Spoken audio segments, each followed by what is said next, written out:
Mercy Creek. Black rain on the courthouse wall. The rope began to swing along before the night could fall.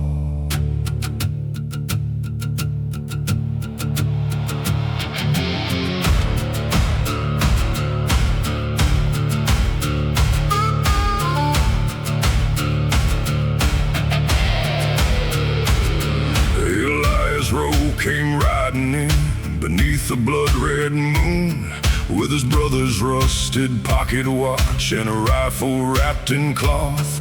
10 years before young Jonah Rowe was dragged across the square, accused of killing Mayor Vane and hanged without a prayer. Sheriff Crow had read the sentence with a smile beneath his hat, while the judge received a parcel and the pastor turned his back. Jonah's mother died that winter, calling both her sons by name. Elias carried every mile like another link of chain.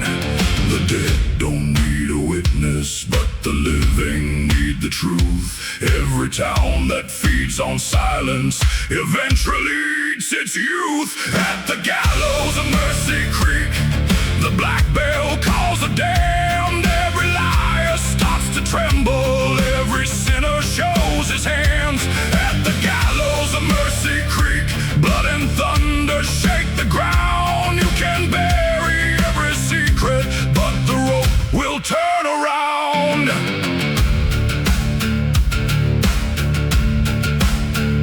Elias entered Miller's Tavern when the clock was striking 10. Every conversation vanished when they recognized the man.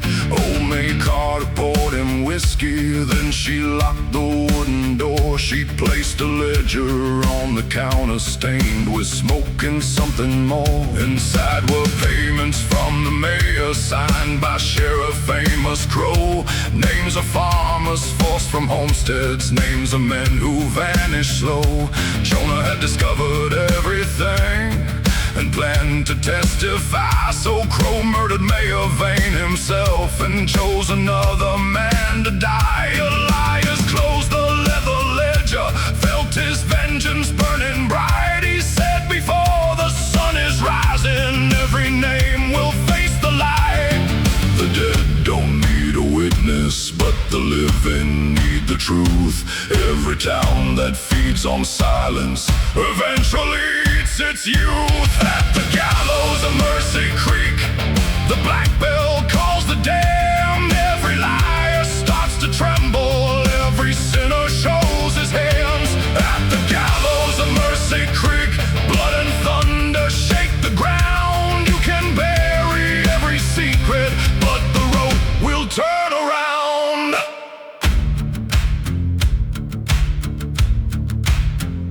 Crow was waiting by the courthouse with 6 rifles in the rain. He shouted, your brother died a killer, don't make me hang another row again. Elias held the ledger high beneath the lightning's crooked flame. You killed the mayor for his property, then buried Jonah with the blame. The deputy beside the sheriff read his father's name inside. Crow had taken their family farmland on the night his mother died. The rifles lowered one by one, but Crow refused to kneel. He fought through the storm at Elias, and the whole town heard the steel. The bullet tore through Elias' shoulder, spinning him into the mud. The deputy fired back at Crow, painting courthouse steps with blood. Then the church caught fire behind them when the lightning struck the cross. Flames rolled across the rooftops like the town could feel its loss. The people dragged the judge outside and found gold beneath his floor. The pastor opened every grave he had blessed and then ignored. Elias stood beneath the gallows with the sheriff at his feet. He could hear his brother whisper through the rain of Mercy Creek. Don't become the hand that killed me. Don't let hatred choose your name.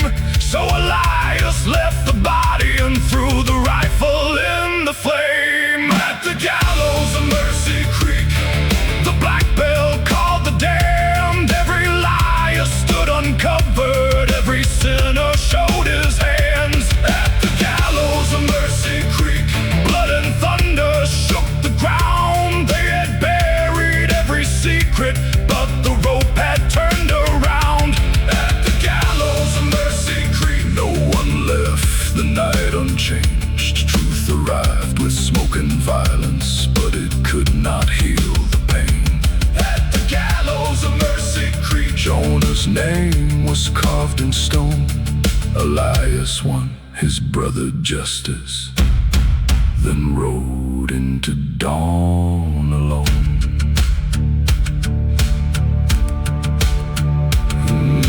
3 bells over Mercy Creek, gray smoke above the wall. The rope was cut before sunrise, but its shadow covered all.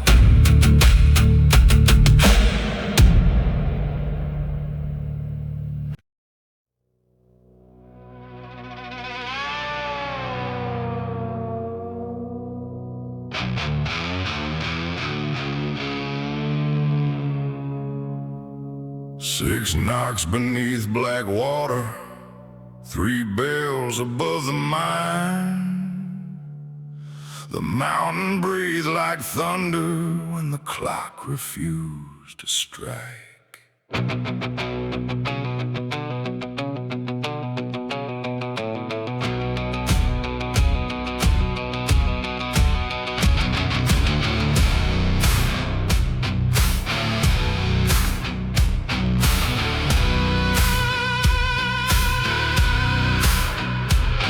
Black water fed the county with its cold and broken men.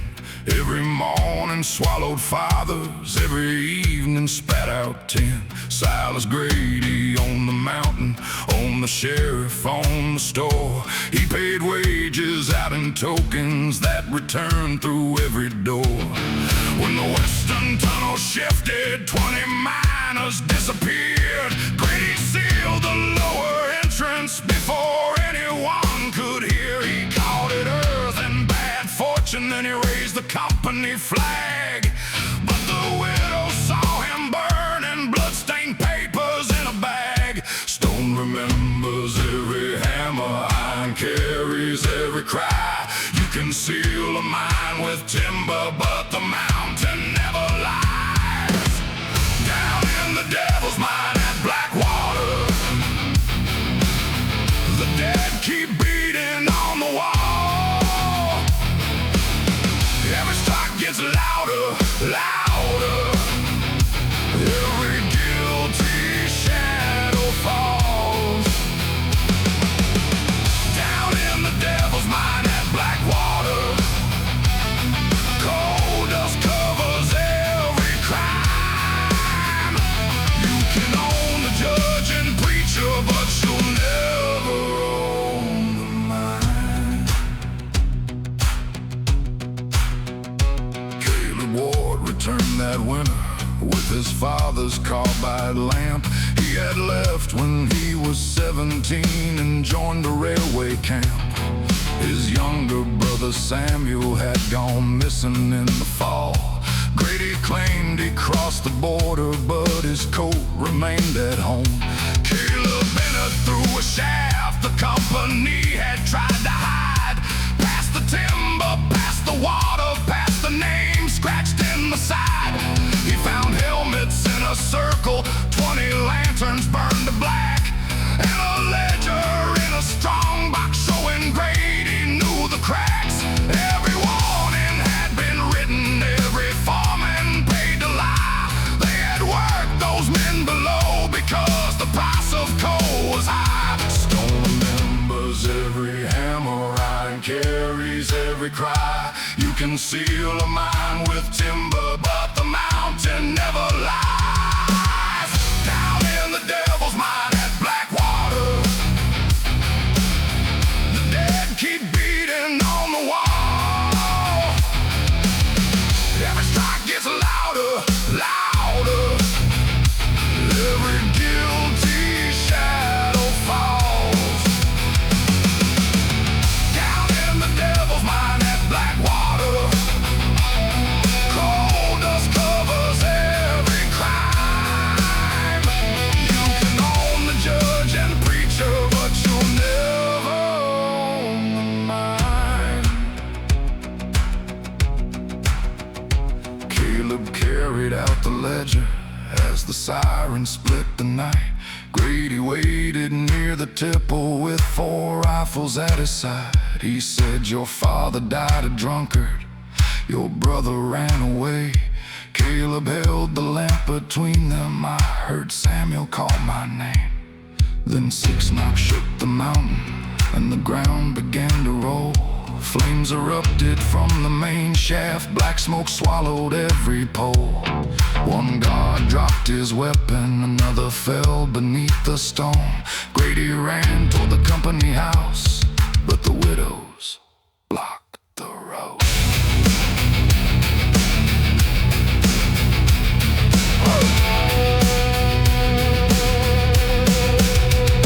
Caleb raised his father's rifle, Grady knelt beneath the rain. For a moment 20 funerals were burning through his veins, and Samuel's voice returned to him, not from vengeance but below. Don't give that man a quick death, make the whole damn county know. Caleb lowered down the barrel and threw the ledger at his feet. Read their names before their families, say what profit made you keep. Grady tried to buy the sheriff, but the sheriff saw the crowd. Every miner held a hammer, every widow spoke aloud. They chained Grady to the tipple until the state patrol arrived. He confessed before the sunrise, not from guilt but to survive. Then the mountain split behind him and the company house went down. Blackwater lost its livelihood, but truth remained above the ground. Down in the devil's mine at Blackwater, the dead stopped beating on the wall. Every name was read out louder, every company banner fell. Down in the devil's mine at Blackwater, gold dust covered judge and crime. Gold dust covered judge and crime. You can own the land and workers. You can own the land and workers, but you'll never own the mine. Down in the devil's mine at Blackwater, 20 crosses faced the sky. Justice came with smoke and ruin, and the town paid twice the price. Down in the devil's mine at Blackwater, Caleb left his lamp behind, where his father and his brother still keep watch beneath the mine.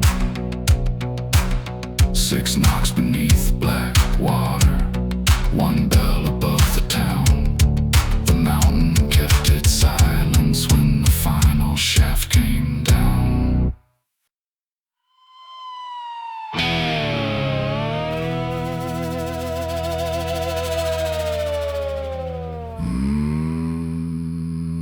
One rope above Ashen Ford, 1 bell beneath the rain. The hangman pulled his collar high and whispered every name.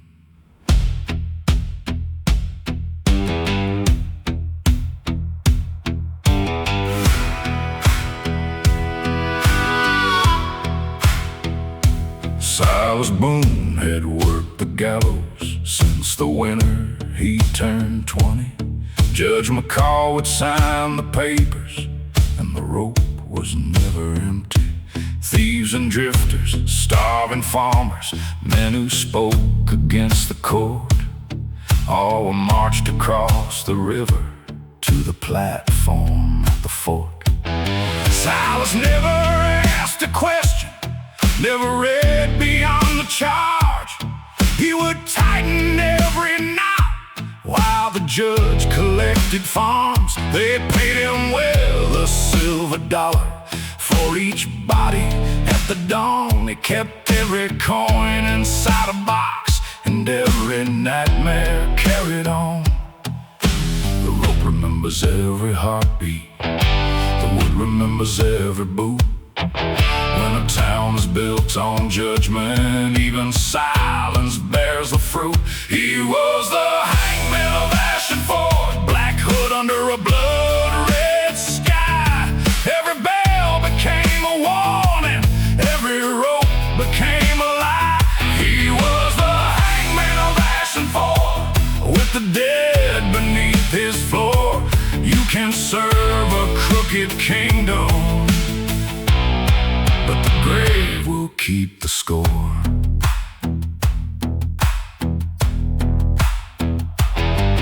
Then a woman named Rebecca came to watch the morning line.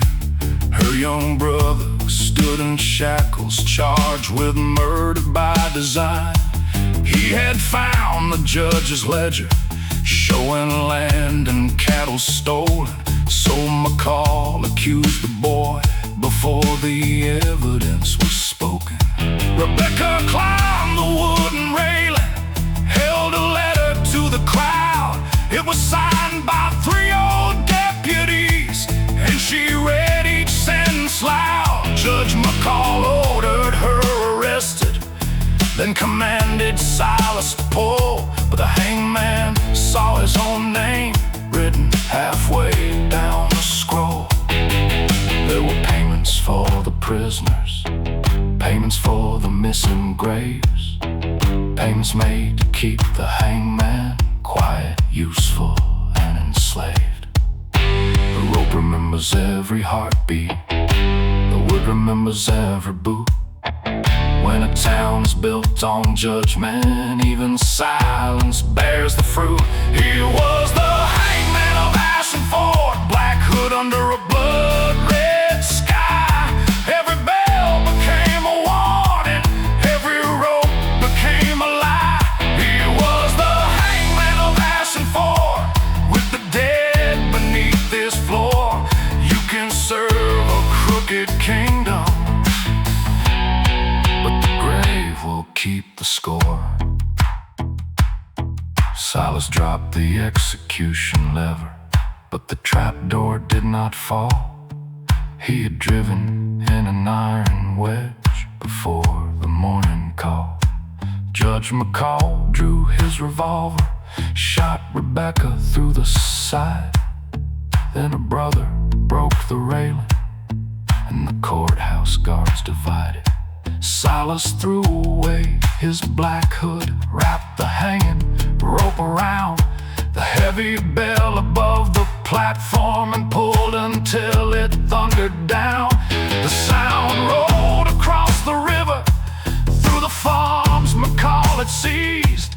Every family came running with their documents and deeds.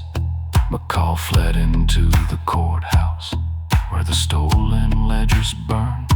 Silas followed through the smoke, knowing judgment had returned. The judge stood beside a window with his pistol at a child. He said, "Take another step, and Ashen Ford will watch her die." Silas raised his empty hands and walked forward through the flame. You made murder into justice, I supplied the rope and shame.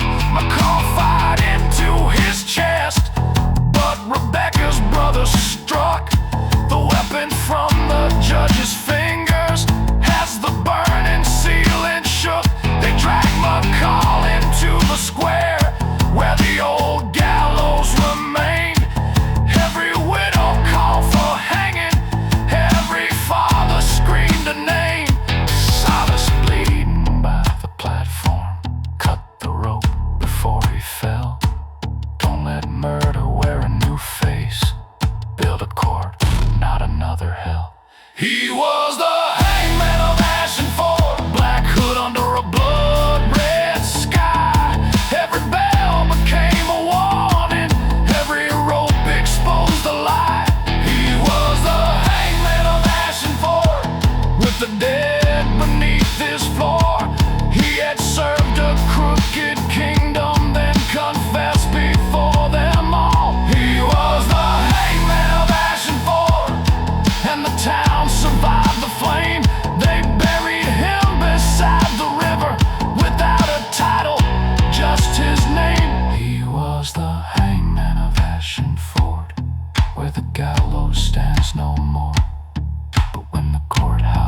starts ringing. All the dead still cross the ford. No rope above Ashen Ford. One bell beneath the rain. The hangman lost his shadow, but the town remembered his name.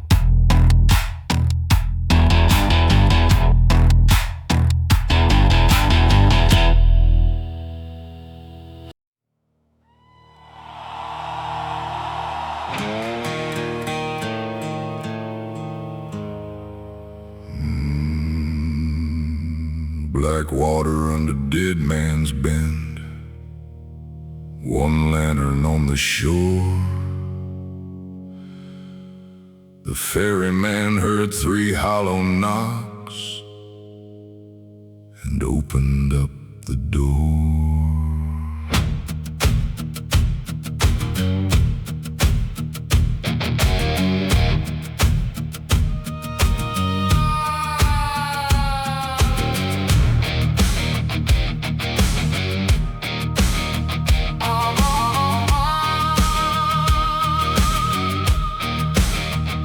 Silas Rook had crossed that river since the year his father drowned.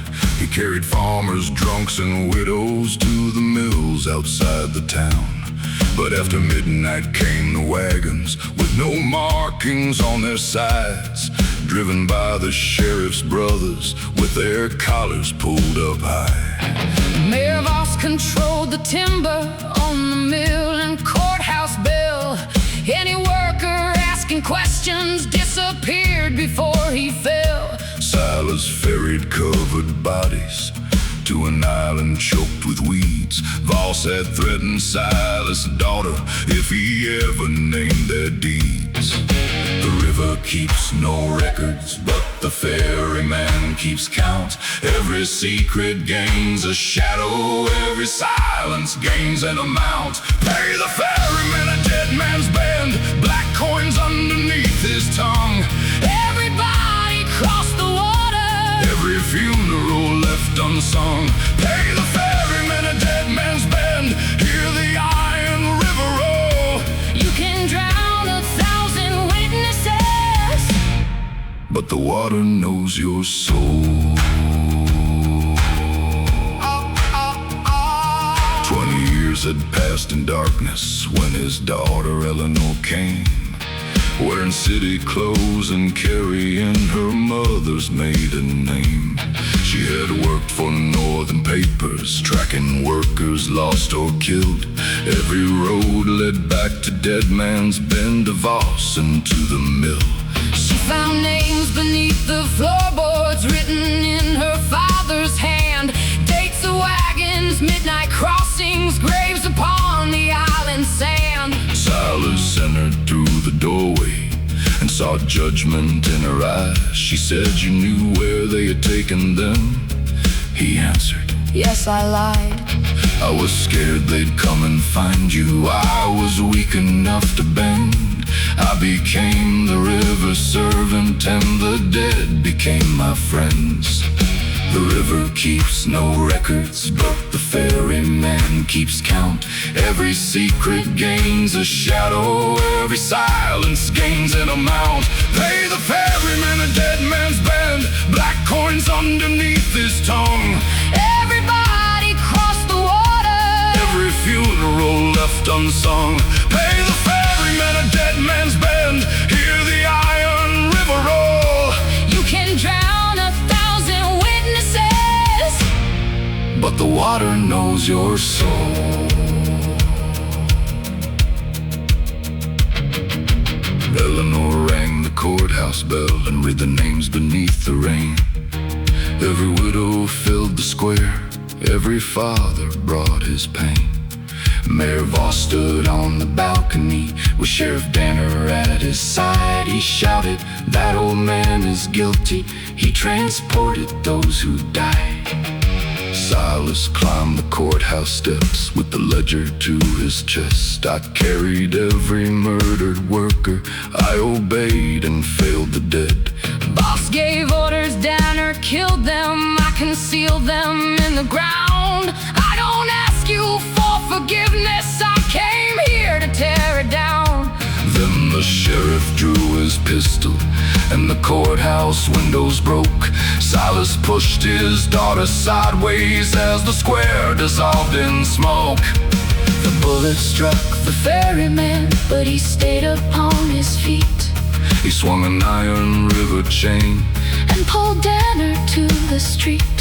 Workers stormed the timber office. Widows blocked the northern road. Voss escaped toward the crossing with the company payroll gold. Eleanor chased him through the storm, her father stumbling behind. Voss reached the bridge above the river, where he buried every crime. He raised a gun toward Eleanor, but Silas struck him from the side. Both men crashed against the railing as the flood began to rise. Silas held the mayor's collar while the rotten timber swayed. Voss cried, "Save me and I'll make you rich." Silas answered, "You already paid." The bridge collapsed beneath them. Black water swallowed wood and flame. Eleanor reached out for her father, but the river took both names. At dawn they opened up the island. 30 crosses faced the town. Every family claimed a body. Every company flag came down. No more ferrymen, a dead man's pen. No black coins beneath his tongue. Everybody crossed the water, but their funeral songs was sung. No more ferrymen, a dead man's pen. Still the iron river rolls. You can drown 1,000 witnesses, but the water keeps their soul. No more ferrymen, a dead man's pen. Silas paid the final toll. He exposed the men who ruled the valley, but confession could not make him whole. No more ferrymen, a dead man's pen. One lantern on the shore. Eleanor carved every name above the old boathouse door. Black water under Dead Man's Bend. Gray morning on the shore. 3 hollow knocks beneath the bridge. Then silence evermore.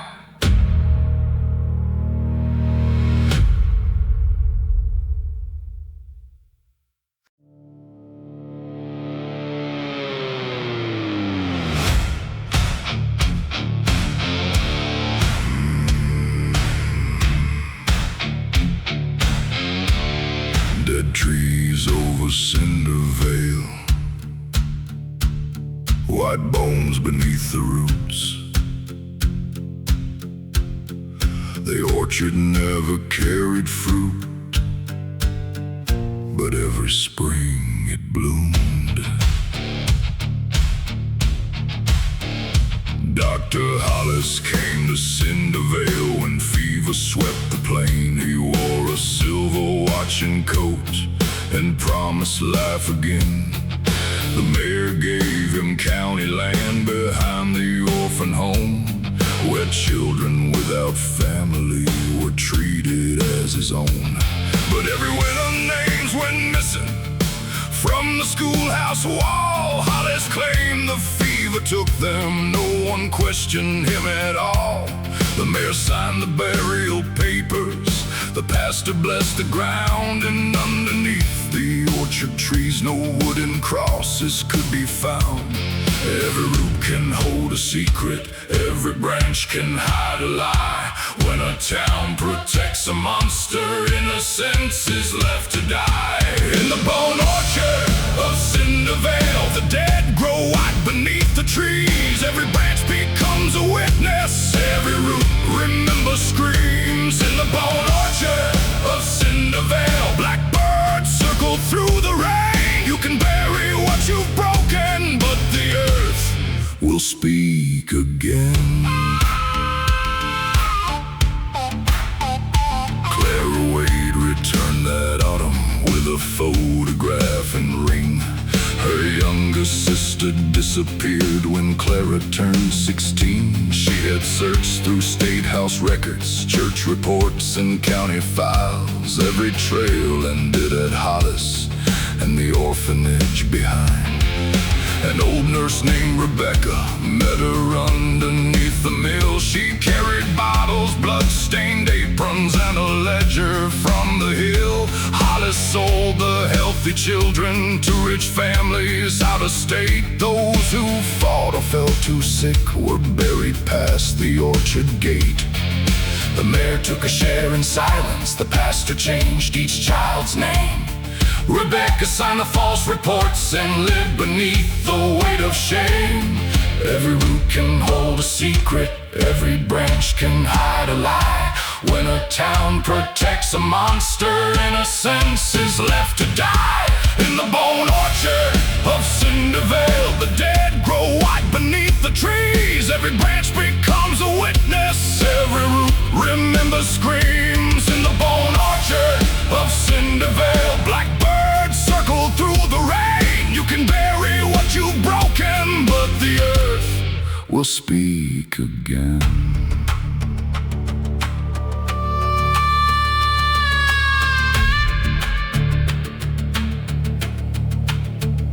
Clara rang the chapel bell and dragged the ledger through the square. She read the names of 30 children, 30 families gathered there.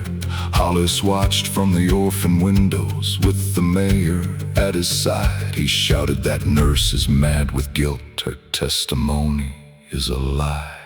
Rebecca stepped into the open. I prepared the graves at night. I obeyed because they threatened me. I helped them hide each life. Then Hollis raised a hunting rifle and fired down into the crowd. Rebecca fell beside the fountain. Every parent cried aloud. Clara led them through the orchard while the courthouse guards withdrew. Farmers carried ropes and lanterns. Every shovel struck the roots. They found buttons, rings, and lockets, small shoes buried in the clay.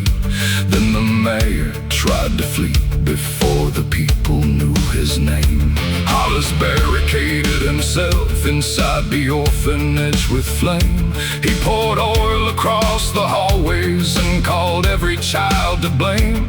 Clara entered through the smoke, her sister's photograph held tight. She found him near the eastern window, silver pistol shining white. He said, "Your sister fought the fever, there was nothing I could do." Clara showed him Hollis' ledger. "You sold her when she was 12. For 1 second, rage commanded that she end him where he stood. Then she heard the children outside and understood what vengeance would. She struck the pistol from his fingers, dragged him coughing through the door. But the burning roof collapsed before he crossed the orchard floor. In the bone orchard of Cindervale, the dead rose white beneath the trees. Every branch became a witness, every root revealed the deeds. In the bone orchard of Cindervale, blackbirds scattered from the flame. They had buried what they'd broken, but the earth returned each name. In the bone orchard of Cindervale, 30 crosses faced the dawn. Justice found the men responsible, but the stolen years were gone.